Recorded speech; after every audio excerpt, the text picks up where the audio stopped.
We are collecting unexpected news from deep space. Just as geologists dig deeper underground to find ever more ancient fossils bearing witness to ever more remote epochs, so astronomers excavate deeper and deeper towards the beginning of time by looking for light coming from fainter and thus more distant objects. Hubble started a new era we could call astroarchaeology, and it began during Christmas 1995. Pointing the world's most sophisticated telescope at the same piece of sky for 10 days in a row may sound a bit strange. And this was what many astronomers thought when they tried it for the first time at the end of 1995. Deep field observations are long-lasting exposures pointing at a particular region of the sky. They aim to reveal faint objects by collecting as much light as possible over a long period of time. The deeper an observation goes, the fainter are the objects that become visible. Objects in the sky can appear faint either because their intrinsic brightness is low or because their distance is great. When this experiment was first proposed, an experiment consisting of staring at the same patch of the sky for weeks, nobody really knew whether it would have led to interesting scientific results. But when we first saw the images, the result was astonishing. We could see more than 3,000 galaxies in this small field. The observed region of sky in Ursa Major, the Big Dipper, was carefully selected to be as empty as possible, so that Hubble would look far beyond the stars of our own Milky Way and out past nearby galaxies. The thousands of galaxies observed in the first deep field were at various stages of evolution and were strung out along a corridor of billions of light years. This allowed astronomers to study the evolution of these objects through time, glimpsing different galaxies at different stages of their lives. After the first deep field, another long exposure was taken in the southern sky. Together, the Hubble Deep Field North and South gave astronomers peepholes to the ancient universe for the first time. Some of the objects viewed on the images were so dim that seeing them would be as difficult as discerning a flashlight on the moon from Earth. And we could definitely tell that the Hubble Deep Field has opened a new era in observational cosmology, transforming our view of the distant universe. The Hubble Deep Fields have caused a real revolution in modern astronomy. After the first deep field, almost all ground and space-based telescopes were pointed at the same area for long periods. Some of the most interesting results in astronomy have emerged from this fruitful synergy between instruments of different sizes, in different environments, and with sensitivity to different wavelengths. They gave us the first clear picture of the star formation history throughout the universe.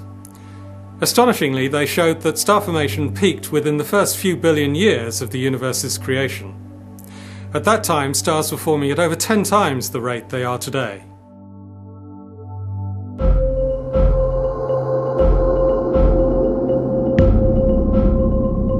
Once they had begun to discover the most distant universe ever seen, Hubble astronomers tried to push their observations even farther back in time. In 2003 and 2004, Hubble performed its deepest exposure ever, the Hubble Ultra Deep Field. It is a 28-day-long exposure, going much deeper than the earlier Hubble Deep Fields North and South.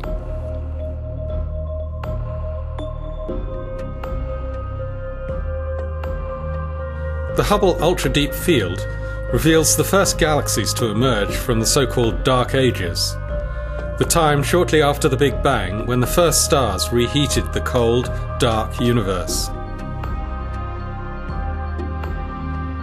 Just after the Big Bang, in the newborn, fast-expanding universe, before the era of the stars and galaxies, the distribution of matter was fairly smooth.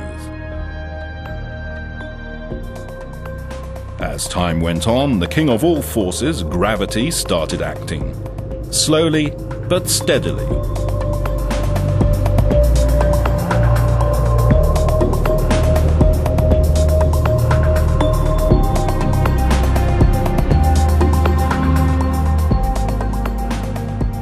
Under the influence of gravity from the mysterious dark matter, small clumps of normal matter started to coalesce in regions where the density was slightly higher than average. With no stars to light up space, the universe was in its dark age. Where the density of the clumps became higher, even more matter was attracted, and a competition between the expansion of space and gravity took place. Where gravity won, regions stopped expanding and started to collapse in on themselves. The first stars and galaxies were born.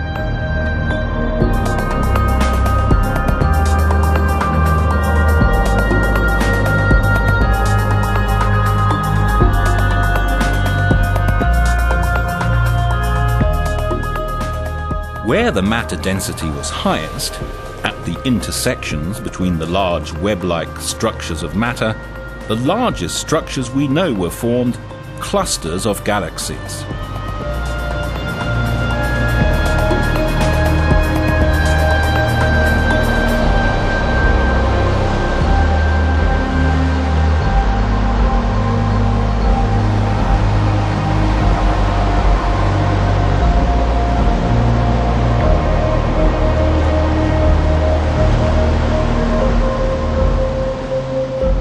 The deep field images are studded with a wide range of galaxies of various sizes, shapes and colours.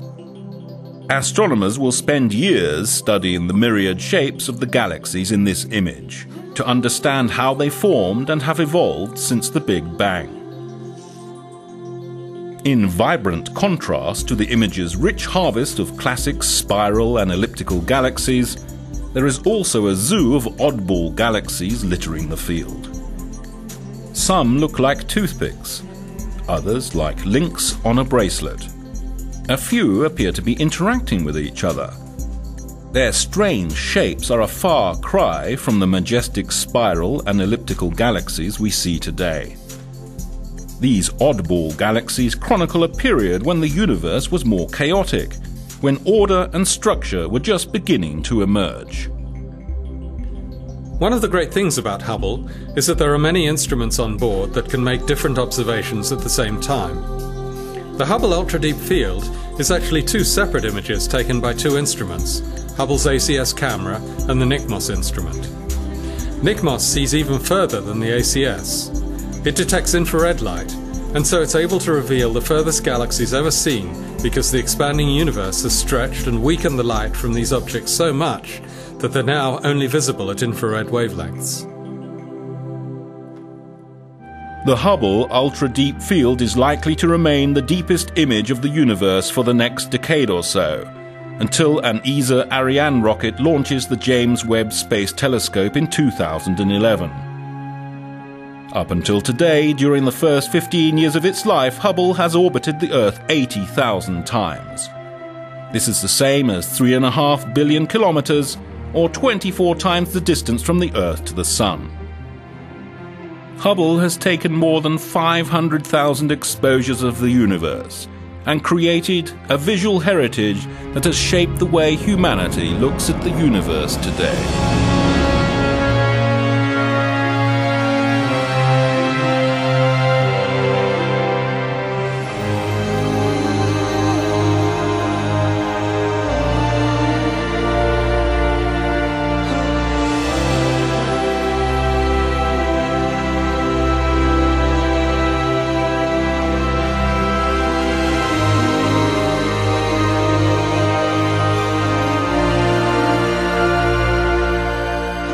But Hubble's perhaps greatest legacy has been to open our eyes to the incredible beauty of nature, not only out there in the depths of cosmos, but also everywhere around us in our daily lives.